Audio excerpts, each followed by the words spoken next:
Hello friends, I am Amrendra Tiwari and you are watching Bodhisattva PCS. My dear friend, क्या कभी आपने इस नज़रिए से सोचा है कि क्यों कुछ ऐसे एस्पिरेंट्स होते हैं जिनके लिए सिविल सर्विसेज एग्जामिनेशन प्रिपरेशन की जर्नी काफ़ी आसान साबित होती है।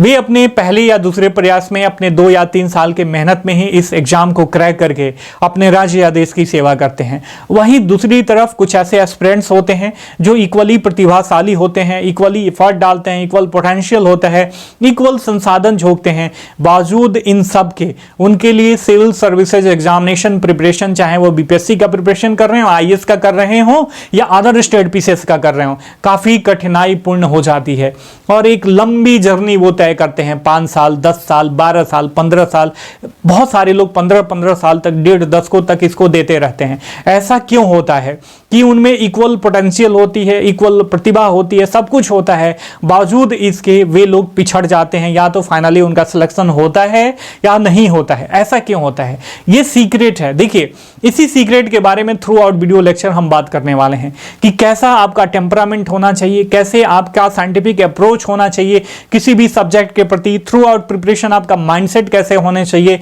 आपकी साइकोलॉजी कैसी होनी चाहिए, आपका दर्शन कैसे होना चाहिए, इसके बारे में। ये सीक्रेट ऑफ सक्सेस है किसी भी सिविल सर्विसेज एग्जामिनेशन के एस्पिरेंट्स के लिए। ये काफी ज्यादा जरूरी है और इसके बारे में कोई नहीं बात करता। आप देखते होंगे टॉपर्स भी आपको नहीं बताते हैं, जो एग्जाम को क्रैक कर लेते हैं इजीली। वे बता देंगे कि मैं 48 घंटा पढ़ता था, लगातार 56 घंटा पढ़ता था, एक बार तो मैं पढ़ते पढ़ते बेहोश हो गया था। ऐसी ऐसी बातें चलती रहती हैं। काफी महिमा मंडन होते रहता है, या तो खुद के द्वारा या आजकल मार्केटिंग टीम होती है उनके द्वारा।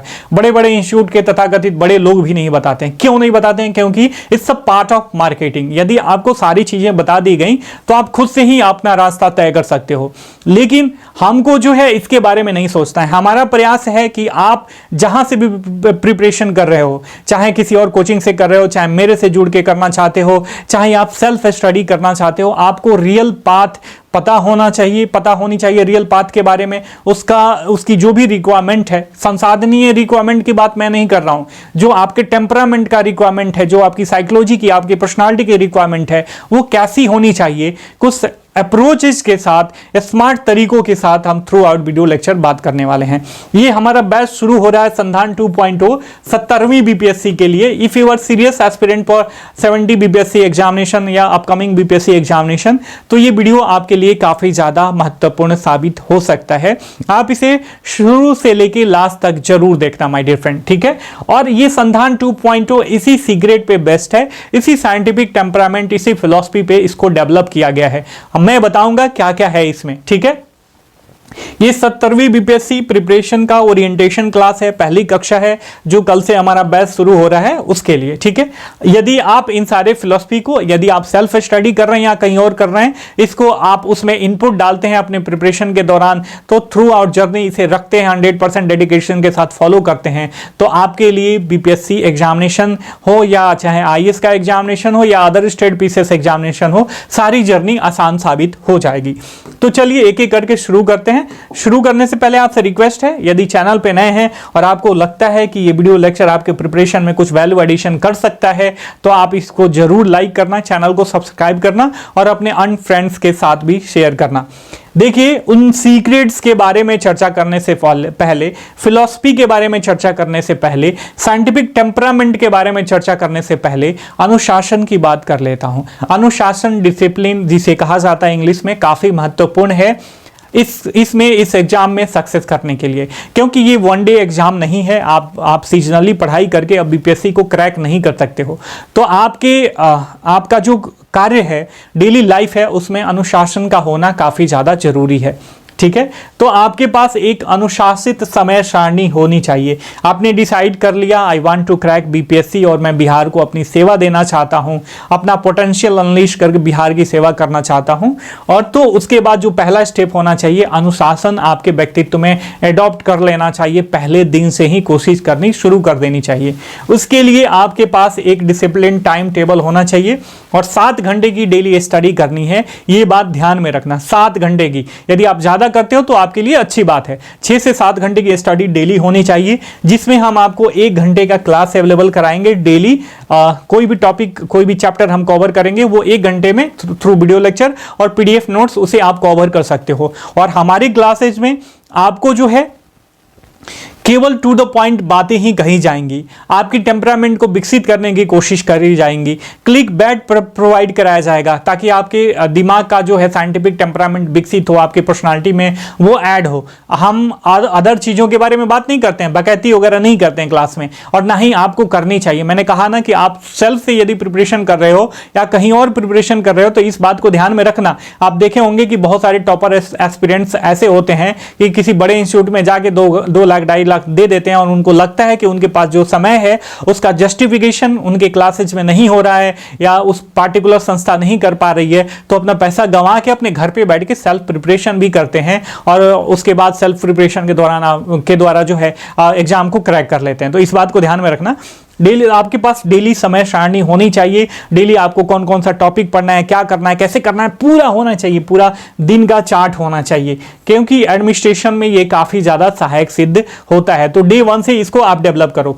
आपने देखा होगा ना कि जो वर्किंग लोग होते हैं ना, वर्किंग एक्सपीरियंस होते हैं, उनका सिलेक्शन क्यों हो जाता है? उनको पता है कि उनके पास 3 घंटे का ही समय या 4 घंटे का समय ही मिल पाएगा। तो इन 3-4 घंटे में इतना डेडिकेटेड होते हैं, इतना अपने आप को समर्पित कर देते हैं उस पार्टिकुलर टॉपिक को कवर करने के लिए, ताकि उनको ना फोन की चिंता रहती है, ना घर परिवार की, ना अपने किसी अन्य नाते रिश्तेदार की या किसी अन्य बकैती के लिए उनके पास समय नहीं होता है। तो ध्यान में रखना, ये मूल है, पहली फिलॉसफी है अनुशासन। इसके बिना आप इसे क्रैक नहीं कर सकते हो एग्जामिनेशन को। रैंडमनेस जितनी होगी आप उतना डिस्ट्रॉय करोगे अपने समय को और संसाधन को। ठीक है, कोई नहीं बताता, मैं आपको बता दे रहा हूं। कह देते हैं कि हाँ डिसिप्लिन रहना चाहिए, क्या होता है डिसिप्लिन, इसके बारे में कोई बात नहीं करता। अब उसके पहले अब फिर आ जाते हैं धीरे धीरे वो साइंटिफिक टेम्परामेंट की तरफ। देखिए मैं ऑलरेडी बता चुका हूं कि किन किन स्रोतों से प्रिपरेशन करना है, 17वीं बीपीएससी के लिए क्या क्या करना है, कैसे नोट्स बनाना है। तो वीडियो के नीचे जो है डिस्क्रिप्शन बॉक्स में वहां पे लिंक दिया गया है उस प्रीवियस वीडियो का, आप उसे चाहो तो देख सकते हो। ठीक है, यहाँ पे केवल हम थोड़ा बहुत स्ट्रेटजी के बारे में चर्चा करेंगे, लेकिन वो जो किस टेम्परामेंट पे वो स्ट्रेटजी होनी चाहिए ये बहुत ज्यादा जरूरी है। पहले एक क्विक व्यू देख लेते हैं 69 बीपीएससी प्री क्वेश्चंस का, क्योंकि ये न्यू अवेकनिंग है बीपीएससी का भी और आपका भी। तो आप इस नए चेंजेस के लिए, इस न्यू अवेकनिंग में अपने आप को अवेक कर पा रहे हो कि नहीं, जागरूक अवस्था में ला पा रहे हो कि नहीं, ये समय की अनिवार्यता है और आपके सक्सेस को डिफाइन करने वाला दूसरा स्टेप है। इसको समझना, इसके माइंडसेट को समझना। बीपीएससी धीरे धीरे अनप्रिडिक्टेबल होते जा रहा है और इस अनप्रिडिक्टेबिलिटी की सिचुएशन में इसके लिए प्रिडिक्शन करना काफी महत्वपूर्ण है कि कैसे आप उन अनिश्चितता के लिए तैयार हो, कैसे अपना माइंडसेट तैयार करो कि कितना भी कठिन प्रश्न पूछे आप उसको तोड़ मरोड़ के फाइनली उसका सही उत्तर दे ही दो। तो सबसे पहले माइंडसेट समझिए थोड़ा बहुत। देखिए अब बीपीएससी ने अपना होराइजन बढ़ा दिया है। पहले इस वाले सेक्शन से, इकोनॉमिक वाले सेक्शन से, इकोनॉमिक्स वाले ज्यादा प्रश्न नहीं पूछता था, एक का दो का कभी पूछ दिया। अब तो ठेठ इकोनॉमी पूछ रहा है, स्टैटिक इकोनॉमी। इस बार 15 प्रश्न पूछा है। कुछ प्रश्नों का मैं सेक्शन वाइज ऐसे मैंने डिवाइड किया है, कुछ ऐसे मिश्रित प्रश्न हो सकते हैं जिनको आप किसी और सब्जेक्ट में रखते हो और मैं किसी और सब्जेक्ट में रखता हूं उसे। ठीक है, तो इस बात को ध्यान में रखना। इस बार हिस्ट्री से 34, ज्योग्राफी से 20, जिसमें बिहार स्पेशल मैंने अलग से नहीं रखा इसमें, क्योंकि इसमें बिहार स्पेशल के बहुत सारे प्रश्न थे, बिहार स्पेशल थे। ठीक है, तो ज्योग्राफी में ध्यान में रखना। पॉलिटी का 12, इकोनॉमी का 15, रीजनिंग का 10, साइंस का 12 और करंट अफेयर्स में देखें तो इसमें इकोनॉमिक्स और साइंस का अलग से काफी ज्यादा प्रश्न पूछा गया था। मिसलेनियस प्रश्न पूछे गए थे और जीके में जो जनरल नॉलेज की चीजें हैं, आम आदमी भी जानना चाहिए उसको, तो 4 प्रश्न पूछे गए थे। ये 150 प्रश्नों का क्रमवार विवरण है। अब देखो सब्जेक्ट वाइज विवरण है, क्रमवार नहीं, सब्जेक्ट वाइज विवरण है। अब देखो एक नया सब्जेक्ट उभर के आ रहा है बीपीएससी के सामने, वह है इन्वायरमेंट एंड इकोलॉजी। तो be ready for environment and ecology for 670 BPSC examination. इसके लिए आप तैयार रहो। हो सकता है कि बीपीएससी हिस्ट्री वाले सेक्शन में कुछ प्रश्नों को हटा दे, मतलब ना पूछे, जैसे मिडाइवल इंडिया ना पूछे और सीधे सीधे उठा के मॉडर्न और एंशिएंट से क्वेश्चन पूछे, या पूछे भी तो कम क्वेश्चन पूछे और उसमें 5 या 10 क्वेश्चन अलग से। इस बार भी इन्वायरमेंट एंड इकोलॉजी से था, प्योर इन्वायरमेंट एंड इकोलॉजी का क्वेश्चन डाले। तो बी रेडी हमारा फ्यूचर प्रेडिक्शन है जो कि हमेशा सही हुआ है। ये be ready for environment and ecology. BPSC अगला मूव दे सकता है, अगला जो चकमा है वो इस सब्जेक्ट के द्वारा दे सकता है। हो सकता है कि इन्वायरमेंट एंड इकोलॉजी से सीधे सीधे प्रश्न 10 से 15 प्रश्न पूछ दे या 15 से 20 प्रश्न पूछ दे, क्योंकि इन्वायरमेंट एंड इकोलॉजी काफी बहुत बड़ा मुद्दा है। Disaster management is part of environment and ecology, ये भी काफी बड़ा मुद्दा है बिहार के लिए भी और पूरे देश के लिए और पूरे विश्व के लिए। तो बीपीएससी जो है ये मूव दे सकता है। तो आपको आपके बीपीएससी का माइंडसेट पता होना चाहिए और इस माइंडसेट पे, इस चेंजेस पे हम डेली चर्चा करेंगे थ्रू आउट प्रिपरेशन। ठीक है, हम अपने बैच में संधान 2.0 में जो 70 बीपीएससी के लिए डेडिकेटेड है। तो कुछ लोगों के लिए यदि पता नहीं हो कि ये क्या है, तो देखिए ये कल से शुरू हो रहा है हमारा क्लास। यदि आप ज्वाइन करना चाहते हैं तो मैं बता दे रहा हूं, थोड़ा सा अपना प्रमोशन कर लेता हूं, फिर मैं आपको सारी चीजें बताऊंगा। ये फाउंडेशन बैच है 70वीं 71वीं बैच के लिए, बीपीएससी के लिए। ये प्री प्लस मेंस दोनों इसमें इंक्लूड हैं। इसके फीचर हैं ऑल एनसीईआरटी कवर करे जाएंगे 6ठी से 12वीं कक्षा तक। Standard book, weekly test, personal guidance दिया जाएगा, ऑन वन आपको गाइडेंस प्रोवाइड कराया जाएगा। Weekly editorial analysis, current affairs, essay, answer writing practice through video lecture और पीडीएफ नोट्स, ये सारी चीजें आपको दी जाएंगी।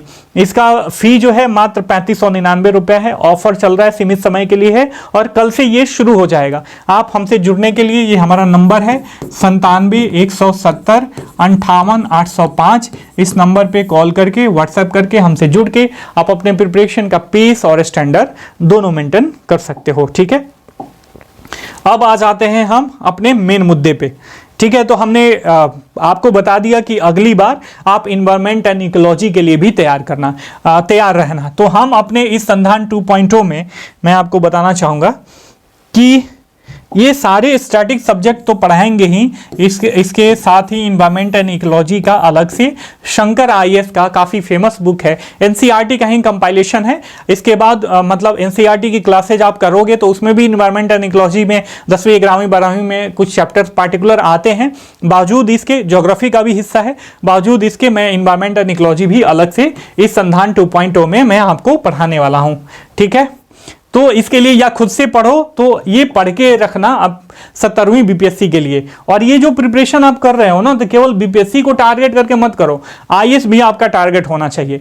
आप यदि इस ढंग से, इस तरीके से, इस साइंटिफिक टेम्परामेंट के साथ, इस फिलॉसफी के साथ जो मैं धीरे धीरे आपको बता रहा हूं, यदि आपने 6ठी से 12वीं तक एनसीईआरटी, करंट अफेयर्स, ऐसे वगैरह प्रिपरेशन कर लिया, तो आप आईएएस का भी एग्जाम दे सकते हो और आप क्रैक कर सकते हो। ठीक है, ध्यान में रखना इसे। न्यू अवेकनिंग में जो बीपीएससी का नया डिमांड है आपके पास, ये आपको पता होना चाहिए कि बीपीएससी जो है अब चेंज हो चुका है। कैसे हम समझते हैं कि बीपीएससी चेंज हो चुका है? आपको ये समझना चाहिए कि कोई ऑर्गेनाइजेशन है, ऑर्गेनाइजेशन का प्रोडक्ट कैसा है, इससे तो आप ऑर्गेनाइजेशन के बारे में थोड़ा बहुत मतलब अनुमान तो लगा ही सकते हो। साथ में जो ऑर्गेनाइजेशन को चलाने वाले लोग हैं उनके बारे में भी आपको जानकारी होनी चाहिए माय डियर फ्रेंड। तो जो अध्यक्ष साहब हैं उन्होंने अपनी जो टीम तैयार करी है, ये काफ़ी मतलब स्मार्ट लोग हैं, लोगों की टीम है। ये खुद भी आईआईटी हैं, आईएएस रह चुके हैं, विदेशों से पढ़ाई कर रखा है, काफ़ी ज़्यादा इनका मतलब एजुकेशनल बैकग्राउंड भी है। और एक आईएएस जर्नलिस्ट होता है, और जब कोई जर्नलिस्ट किसी स्पेशल काम को करने के लिए स्पेशलिटी डेवलप करता है अपने आप में, तो वो बहुत खतरनाक हो जाता है। मतलब कहने का मतलब बहुत ही विद्वान हो जाता है। ठीक है, और वो बहुत कुछ कर सकता है, क्योंकि एक आईएएस को सारे डायमेंशंस मालूम होते हैं।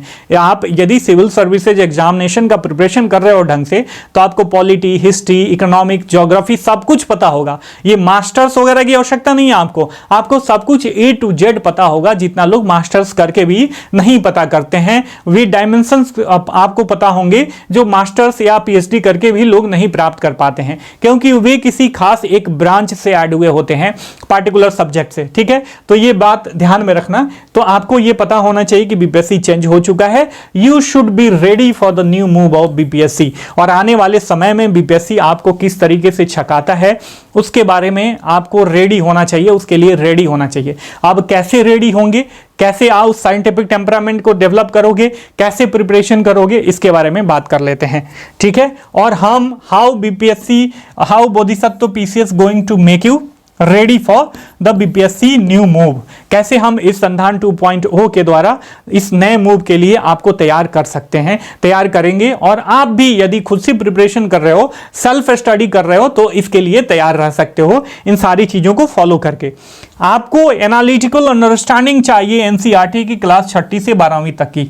देखो यहां पे एनालिटिकल अंडरस्टैंडिंग की बात कर रहा हूं मेरे प्यारे भाइयों एवं बहनों, ठीक है। काफी अनुभव है इस बात की। जैसे मैं हमेशा बताता हूं अपने एस्पिरेंट्स को कि 67वीं बीपीएससी का हमारा मेंस का बैच हमारा पहला अनुभव था। उसमें मैंने एक टॉपिक पे पूछ दिया था कि इस पे एस्से लिखें। तो कुछ जो नए बच्चे होते हैं ना, वो बहुत उत्सुकता होती है और चंचल मन होता है थोड़ा सा, तो उन्होंने कहा सर आप बीपीएससी के लेवल का क्वेश्चन ही नहीं पूछ रहे हो, बीपीएससी कहां पूछता है निबंध लिखने के लिए। हालांकि 67वीं बीपीएससी में मुझे एग्जैक्ट याद नहीं है, करंट अफेयर्स का एक पॉइंट था या फर्स्ट पेपर हो चाहे जीएस का या सेकंड पेपर हो, उसमें एक एस्से का टॉपिक पूछ दिया था कि इस पे पार्टिकुलर टॉपिक पे जो है आप एक निबंध लिखें। और 68वीं बीपीएससी में ले लो, पूरा एक जो है एस्से का पेपर ही ऐड कर दिया। और 68वीं बीपीएससी में मैं बिहार की लोकोक्तियां के बारे में मैंने बताया था, उसको एक्सप्लेन करा था, जिसको लेके बहुत हो हल्ला मचा था।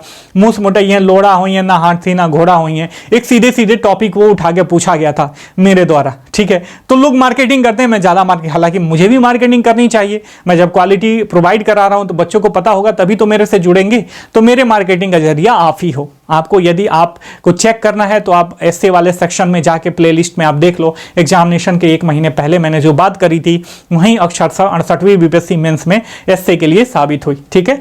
तो एनालिटिकल अंडरस्टैंडिंग की बात कर रहा हूं मैं एनसीईआरटी क्लास 6ठी और 12वीं कक्षा के लिए, ठीक है। एनालिटिकल अंडरस्टैंडिंग होता क्या है? विश्लेषणात्मक नजरिया होना चाहिए। जैसे आप 6ठी कक्षा की ज्योग्राफी शुरू करते हो, हमारा ब्रह्मांड या सौर मंडल, तो आप उसमें क्या एक तथ्यात्मक जानकारी हासिल करने के लिए, क्योंकि इस पार्टिकुलर सब्जेक्ट में ये तथ्य दिए गए हैं, उसके बारे में पढ़ने के लिए केवल बैठोगे, वो तो आपको सारी चीजें लुसेंट में मिल जाएंगी या कंपाइलेशन बुक मिलती है वहां भी मिल जाएंगी। लेकिन एनालिटिकल टेम्परामेंट आपको कैसे डेवलप करना चाहिए, ये बहुत बड़ा मुद्दा है और कोई नहीं बताता, कोई भी टॉपर बताता ही नहीं है, क्योंकि ये जो सीक्रेट है वो कोई शेयर नहीं करता। लेकिन मैं शेयर कर रहा हूं, आप इसे ध्यान में रखना। काफी रिसर्च और एनालिसिस के बाद होता क्या है कि किसी भी टॉपिक को पढ़ो ना, तो उसे मेडिटेशन के तौर पे पढ़ो। हम क्या करते हैं, उपन्यास के तरीके से पढ़ते हैं, मेडिटेटिव नजरिए से नहीं पढ़ते हैं। जैसे पढ़ लिया सौरमंडल के बारे में कि हाँ हम बचपन में तारों को देखते थे और ये फलाना तारा है, ये ढिमकाना तारा है, पृथ्वी की दूरी इतनी है, इस तारे का ये उपग्रह है, ये है वो है, बस पढ़ लेते हैं चले जाते हैं। लेकिन ऐसे क्यों होता है, कैसे होता है, कब इसके बारे में खोज करी गई थी, अब इसका क्या महत्वपूर्ण रोल है, हमारे साइकोलॉजी पे, हमारी सोसाइटी पे इसका क्या रोल पड़ता है। साइंटिफिक इंपॉर्टेंस तो है ही वैश्विक व्यवस्था का जो ब्रह्मांड है, लेकिन इसका फिलोसफिकल इंपॉर्टेंस क्या है, कल्चरल इंपॉर्टेंस क्या है, एक आईएएस एस्पिरेंट्स के लिए ये सारी चीजें शुरुआत से ही सोचनी चाहिए, ठीक है। उसके बाद activate your analytical temperament for each and every topic. मैं अलग से अगले स्लाइड में इसको मैंने डिफाइन किया है कैसे, तो ये हम भी करने वाले हैं संधान 2.0 के लिए। तो साइंटिफिक नजरिए से पढ़ोगे तो ये जाके डेवलप होगा। Start answer writing from 9th class NCERT, ठीक है। हम जो है आप भी कर सकते हो, सेल्फ स्टडी कर रहे हो, या हम संधान 2.0 बैच में जो 70वीं बीपीएससी के लिए है, हम तो 6ठी से 8वीं कक्षा तक ऐसे ही केवल वीडियो लेक्चर और पीडीएफ नोट्स के थ्रू आपको सारी चीजें साइंटिफिक टेम्परामेंट डेवलप करने की बात करेंगे। बट बात आती है जब आंसर राइटिंग की, तो बच्चे कंफ्यूज हो जाते हैं और जब पूरा प्रिपरेशन करने के बाद उनको लगता है कि जा आंसर राइटिंग कैसी करनी है। तो हम 9th क्लास से ही आपको आंसर राइटिंग 0 से कराना शुरू करेंगे। होता है ना, हर एक चैप्टर के बाद कुछ सेट ऑफ क्वेश्चंस दिए रहते हैं एनसीईआरटी के बुक में, तो स्टैंडर्ड बुक मतलब उस पार्टिकुलर चैप्टर से हम आपको वीकली टेस्ट में क्वेश्चन थ्रो करेंगे। आप बच्चों के जैसे लिख के दो और आप 0 से तैयारी करो और अंततोगत्वा हीरो तक जाओ, 12वीं कक्षा तक लिखो, उसके बाद एडवांस लेवल की चीजें लिखो। तो ये है हमारा साइंटिफिक टेम्परामेंट विकसित करने का तरीका। Check your knowledge weekly through quality test.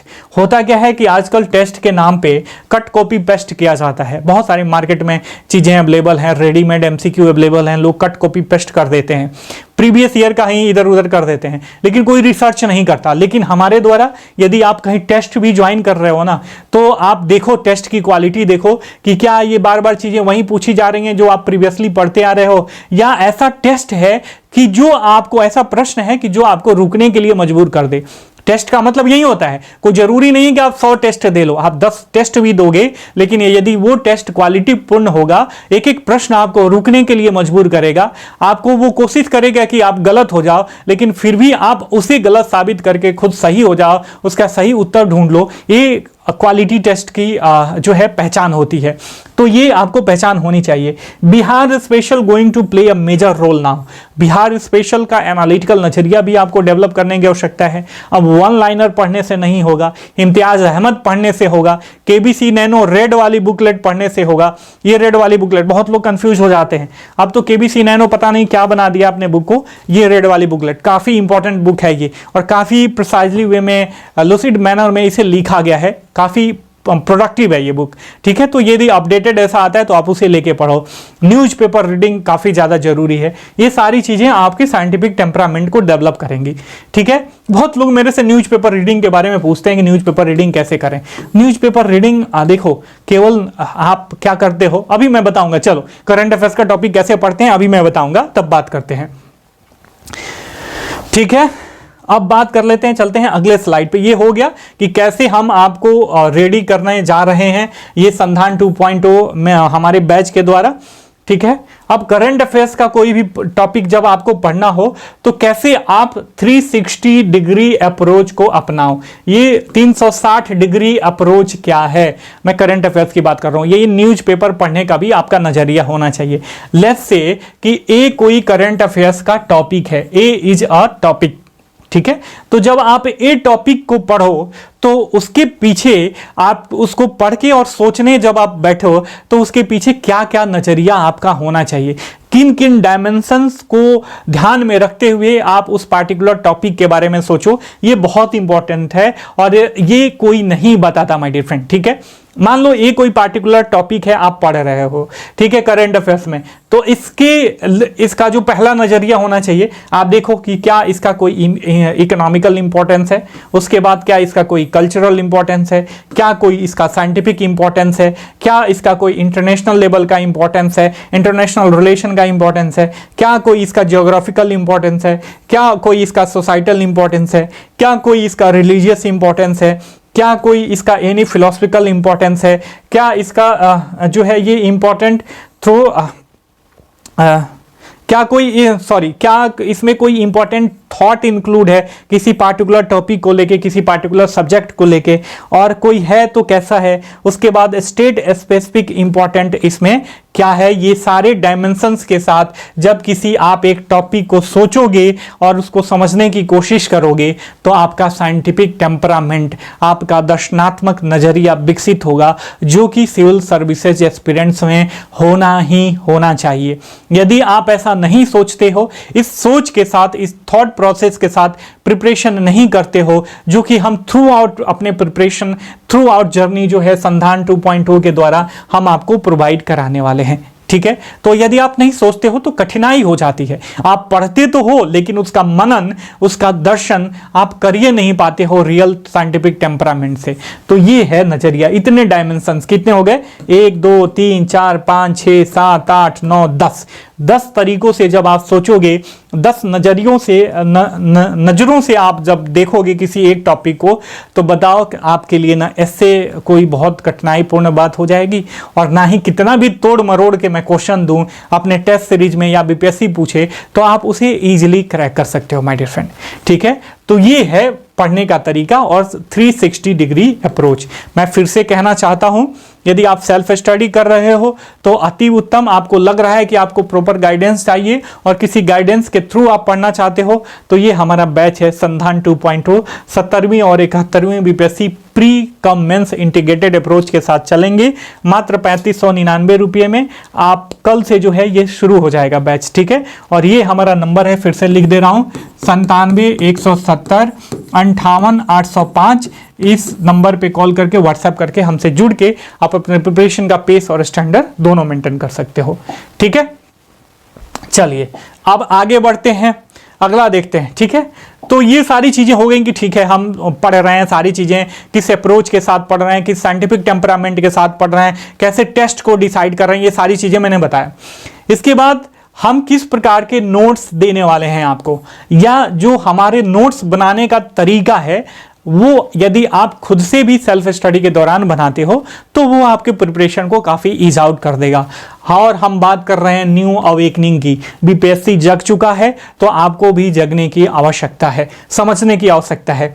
हम जो नोट्स प्रोवाइड करेंगे वो नेक्टार ऑफ एनी चैप्टर या टॉपिक होगा, ठीक है। जैसे डीपीएसपी की बात करें तो नेक्टार हम आपको प्रोवाइड करेंगे, और जो नोट्स हम आपको प्रोवाइड कराएंगे ना वो नोट्स आपसे बातें करेगा, आपको सोचने पे मजबूर करेगा। ये नहीं कि स्टैटिक हम तथ्यों का आंकड़ा प्रस्तुत कर दिए नोट्स के फॉर्म में, ऐसा नहीं है। काफी साइंटिफिक टेम्परामेंट के साथ हम डेवलप करेंगे, ठीक है। तो हम मेहनत इस बार बहुत करने वाले हैं ताकि आपका प्रिपरेशन जो है काफी ईज आउट हो जाए और आप लंबे वो जो ट्रैप होता है ना, जो लंबी जर्नी होती है 5 साल 10 साल की, उसमें ना पड़ो और आप इजीली साल भर 2 साल 3 साल हद से हद जो है इतना में आप जो है अपने लक्ष्य का संधान कर सको और अपने राज्य और देश की सेवा कर सको, ठीक है। इसके साथ साथ will be integrated with video lecture, और हमारा जो नोट्स होगा ना, तो यहाँ पे देखो जैसे आप सेल्फ स्टडी कर रहे हो तो आपका नोट्स आपके खुद के बुक और आपके जो नेक्टार ऑफ टॉपिक है उससे एफिलिएटेड होना चाहिए, दोनों एक दूसरे से कोरिलेट होना चाहिए। ये नहीं कि बहुत लोग नोट्स बनाने बैठ जाते हैं तो एक बुक बना देते हैं, एक बुक में से दूसरा बुक तैयार कर देते हैं, तो ऐसा नहीं होना चाहिए। आपका नेक्टार होना चाहिए, विस्तृत वे में आप पार्टिकुलर अपने स्टैंडर्ड बुक या एनसीईआरटी से पढ़ो और उसका नोट्स यदि रिवीजन करना हो तो आप नेक्टार ऑफ टॉपिक को रिवाइज करो। तो हम यदि आप मेरे क्लास से जुड़ोगे तो वीडियो लेक्चर के थ्रू जो है ये नेक्टार ऑफ टॉपिक जो है डेडिकेटेड हो, मतलब इंटीग्रेटेड होगा, डेडिकेटेड होगा नहीं, ठीक है। तो इस चीज को ध्यान में रखो ताकि हमारा इस सब का मेन एम क्या है, to guide you and activate your scientific temperament.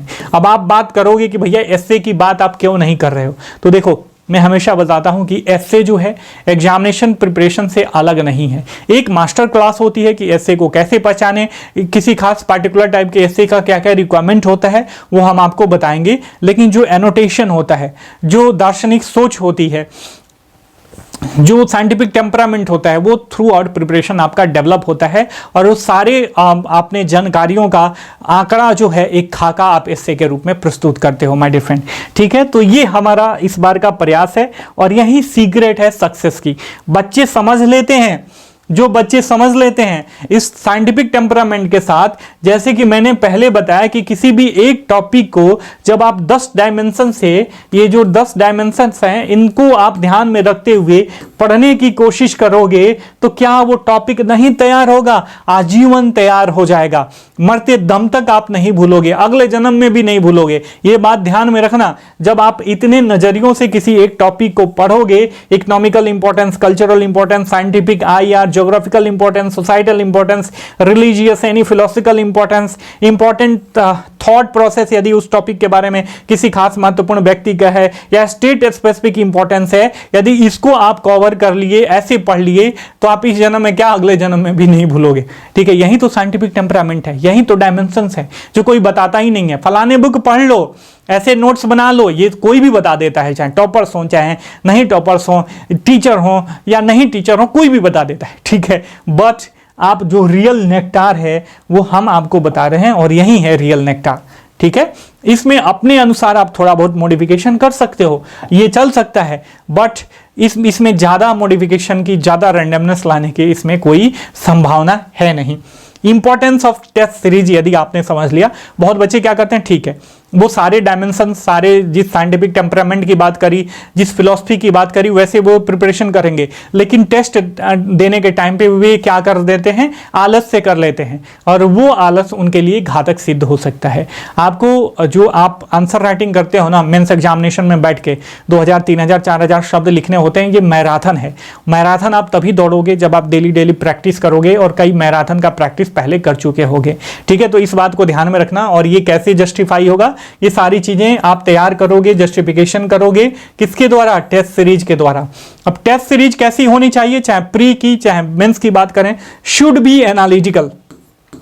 Test series के नाम पे 5000 रुपये लिए जाते हैं, 10,000 रुपये लिए जाते हैं, साल भर टेस्ट कराई जाती है, लेकिन वो टेस्ट कट कॉपी पेस्ट होता है, पुराने सारे मटेरियल, ऑप्शन भी नहीं चेंज करते हैं, वहीं चेप देते हैं, ठीक है, और बच्चों को लगता है कि हम टेस्ट दे लिए और अंततोगत्वा जाके एग्जामिनेशन हॉल में वहीं गलतियां करते हैं। तो टेस्ट शुड बी एनालिटिकल, यदि एनालिटिकल टेस्ट है तब तो वो आपके लिए सही है। To make you stop to think, यदि कोई भी हर एक क्वेश्चन उसमें ऐसा होना चाहिए कि आपको स्टॉप करे, सोचने के लिए मजबूर करे। यदि आप बिना सोचे ही आंसर लगा दे रहे हो और वो किसी मान लीजिए 150 MCQ का टेस्ट प्रोवाइड कराया जा रहा है और उसमें 50 ऐसे प्रश्न हैं कि बिना सोचे आपने लगा दिया, तो वो गलत अप्रोच है, गलत टेस्ट है। वो टेस्ट आपके लिए क्या है, बढ़िया नहीं है।